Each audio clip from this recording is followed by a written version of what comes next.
कभी तुम्हें ऐसा महसूस हुआ है कि तुम लोगों के बीच हो, फिर भी कोई तुम्हें देख नहीं रहा? जैसे तुम बोल रहे हो, पर तुम्हारी आवाज किसी तक पहुंच ही नहीं रही। जैसे तुम धीरे धीरे इस दुनिया से गायब हो रहे हो। अमन के साथ भी कुछ ऐसा ही हो रहा था। वह एक बिल्कुल सामान्य लड़का था। एक सामान्य कॉलेज में पढ़ता था। उसकी जिंदगी भी बाकी लोगों की तरह साधारण थी, पर उसके अंदर कुछ ठीक नहीं था। शुरुआत में सब कुछ सामान्य ही था। वह अपने दोस्तों के साथ बैठता, उनसे बात करता, हंसता। पर धीरे धीरे उसने नोटिस करना शुरू किया कि लोग उसे देखते ही नहीं। अरे सुनना, एक दिन उसने अपने दोस्त को आवाज लगाई। उसका दोस्त उसके पास से सीधा निकल गया, जैसे अमन वहां था ही नहीं। अमन रुक गया, फिर हल्का सा हंसा। शायद सुना नहीं, पर यह सिर्फ एक बार नहीं हुआ। क्लास में कोई उसकी तरफ नहीं देखता। कैंटीन में कोई उसके साथ नहीं बैठता।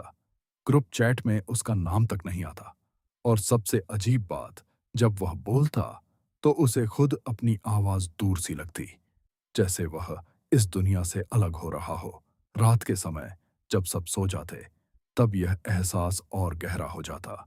एक रात अमन अपने कमरे में अकेला खड़ा था, आईने के सामने।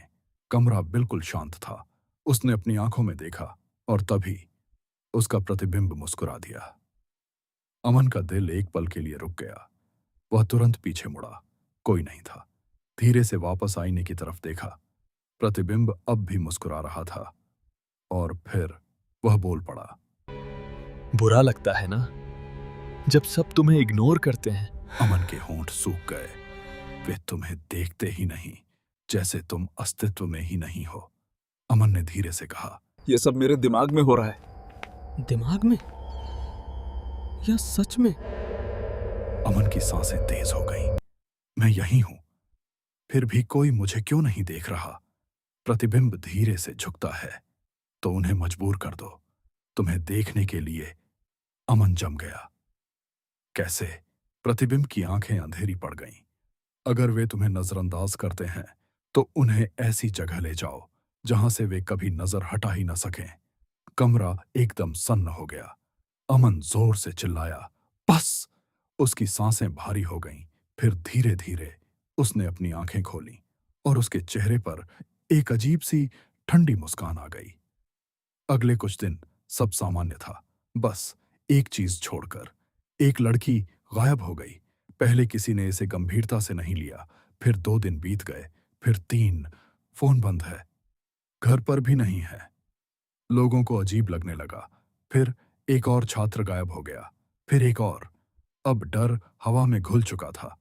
माता पिता परेशान थे, शिक्षक उलझन में थे, और पुलिस के पास कोई जवाब नहीं था। सबको लग रहा था कुछ गलत हो रहा है, पर क्या, किसी को नहीं पता।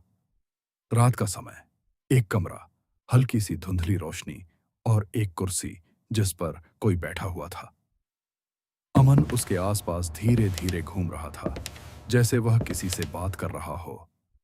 तुम लोग ना पहले मुझे बिल्कुल नोटिस नहीं करते थे। वह रुकता है, धीरे से झुकता है, और तभी सच सामने आता है। वहां एक लड़की बैठी है।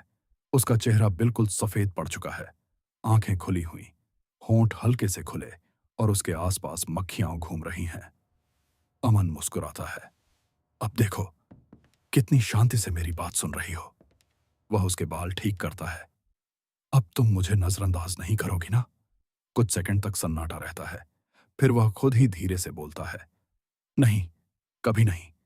अमन सीधा खड़ा होता है और साइड में देखता है, और तब पता चलता है कि वह कमरा खाली नहीं है। वहां और भी लोग बैठे हुए हैं, सबके सब उसी हालत में, खुली आंखें, बेजान चेहरे, जैसे अब वे सब सिर्फ अमन के लिए वहां हों।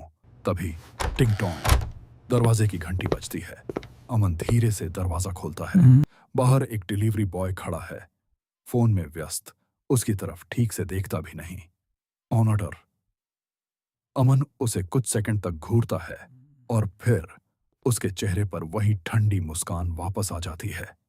उस रात के बाद कोई नहीं जानता कितने लोग और गायब हुए, पर एक बात पक्की है, अमन अब कभी अकेला नहीं था। कुछ लोग नजरअंदाज होने से डरते हैं, और कुछ उस डर को हमेशा के लिए खत्म कर देते हैं।